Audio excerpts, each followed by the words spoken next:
Investigator's log, December 11th, 2025. The following evidence will be digitised as case file number 0004. The device in question, a Zoom H6 digital field recorder, was not recovered from a roadside ditch, but from the white-knuckle grip of a patient currently detained under the Mental Health Act at the Bodmin Secure Unit. According to the accompanying paperwork, the registered owner, a Dr. Arlo Finch, was discovered wandering the central reservation of the A30 3 days after commencing his survey work. He was catatonic, dehydrated and clutching this recorder to his chest with such intensity that the orderlies struggled to remove it. Dr. Finch is not an amateur. He is a leading soundscape artist currently funded to produce the oral heritage of Cornwall Archive. His goal was to map the acoustic fingerprints of our most ancient sites, barrows, quoits and henges. He chose Castilly Henge for a specific reason. Unlike its more famous counterparts, no standing stones have ever been discovered there. It is purely an amphitheatre of earth, historically significant for its unique acoustic properties. He believed the deep ditch and high bank created a natural dead zone, shielding the centre of the drone of the modern world. He went there to capture true silence, a scientific baseline of zero noise pollution. While Dr. Finch was physically unharmed, the device itself is ruined. The outer casing is warped and the aluminium microphone capsules are crushed inwards, consistent with the exposure to immense targeted pressure. Inside the device was a single audio file labelled in Finch's usual manner, Castilly_Henge_amb_final.wav. It appears to have been an unbroken field capture of the event that shattered his mind. Recording begins. Mark, Castilly Henge, ambient capture, take 1. September 5th, 2025. Time is 1400 hours. Positioned in the southern entrance causeway, the bank here acts as a natural windbreak. I'm going to drop the XY capsule down towards the ditch floor. The acoustic shadow there should be absolute. Remarkable. The drop-off is instant. It's like stepping into a vacuum. No traffic bleed, no bird song, just dead air. My ears just popped. The pressure down here is strange. It's heavy. Oh, check levels. Left is fluctuating. I'm getting a ghost signal on the sub-bass frequencies, below 20 Hz. I can't hear it, but the needle is jumping every 4 seconds. It's rhythmic. Okay, I'm back on the bank. The signal is stronger up here. That shouldn't be possible. If it was ground traffic, the ditch would trap it. This is vibrating up. It feels like I'm standing next to a subwoofer at a concert. It's rattling my rib cage. Did you hear that? The decay on that chord, the air density is changing. It's getting thicker. I'm standing by the survey markers for the timber circle. The ground here, the soil is loose. It's shifting under my boots. Very odd, it's sinking. The ground is moving in time with the pulse. It's a heartbeat. A tachycardia rhythm. 10 beats a minute. 15. It's waking up. I need to... I'm going to pack up. This is unsafe. The vibrations are destabilizing the bank. What's that? It's on the RF band. It's someone broadcasting. Hello? Hello? Hello? My headphones. Wait. It's not on the tape. The air is shimmering.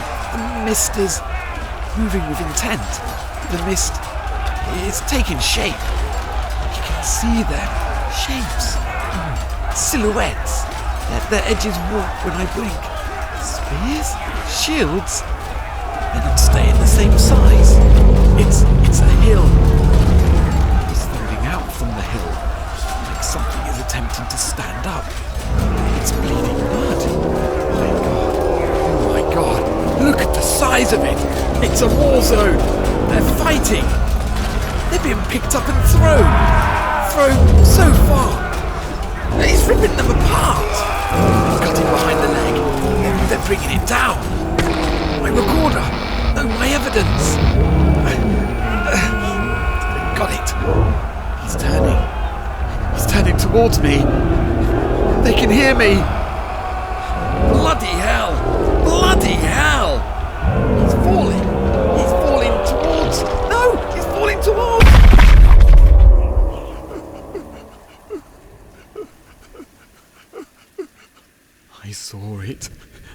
I saw it. I saw him. Huge. A giant. They're not gone. They're waiting to return. Just resting beneath us. Waiting. They are coming. Do you hear me? They are coming. Recording ends. The file terminates at that point. There is no further data on the card. Finch was a professional. He would not have mistaken a radio broadcast for a geological event. However, I believe the battle he describes and the audio captured in the final minute is a compound event. First, the audio. Bodmin Moor is frequently used for military training. It is highly probable Dr. Finch's equipment acted as an unintended receiver for a high-powered, encrypted transmission. The impacts and roars are likely distorted artillery and vehicle noise bleeding into his unshielded cables. Second, the visual hallucinations. Dr. Finch's descent into terror, describing grey shapes and bleeding hills, is consistent with the effects of high-intensity infrasound. It is well documented that sound waves around 19 Hz can cause the human eyeball to resonate, inducing distant visual hallucinations and a feeling of dread. It is telling that Dr. Finch's mind chose this specific imagery: the bleeding hill, the great fall. These are archetypes found in the legends of Gog-Magog, the last king of giants thrown from the cliffs, or the brutal end of Bolster at St Agnes. Finch was a student of Cornish heritage. It is no surprise his broken mind reached for these ancient kings to explain the crushing pressure of the earth. He saw what the folklore told him to see. That explains the audio, but does not explain the recorder itself. I'm looking at it now. The aluminium chassis is crushed. The plastic is fused. It has been subjected to hundreds of pounds of pressure. My theory: the event at Castilly Henge was real. The giant fell, but it wasn't made of matter, it was made of sound. A pressure wave of such intensity that it warped the metal in Finch's hands. It should have crushed his skull. Instead, it crushed his mind. It passed through him, and now he believes he is small enough to hide from the giants walking the horizon. Dr. Finch was found 3 miles from the Henge. I visited him not long after the incident at the secure unit in Bodmin. He sits in the corner of his room, curled into a tight ball, refusing to look out of the window. If a shadow passes across the glass, he screams that they are stepping over the building and continually repeats that they are coming. The doctors call it a psychotic break induced by stress. They say that the pressure he describes is psychosomatic. I will continue to monitor Dr. Finch's condition. If he ever regains his mind, I need to speak to him to find out exactly what happened. In the interim, I am designating this case file as the Giant's Heart. We will be opening this case to the network. If you have any theories regarding the nature of the pressure wave, or if you can identify the source of the RF interference pattern, submit your analysis via the secure channel at discord.tavenend.com. Full documentation, including photographs of the device's deformation and the spectral analysis of the audio, has been catalogued at tavenend.com for review. To ensure you receive the next case file, if your platform allows it, please subscribe to this log, and if you find these records significant, leaving a like or review helps the archive reach a wider network. Next. Yes, I will break format for archive item 76.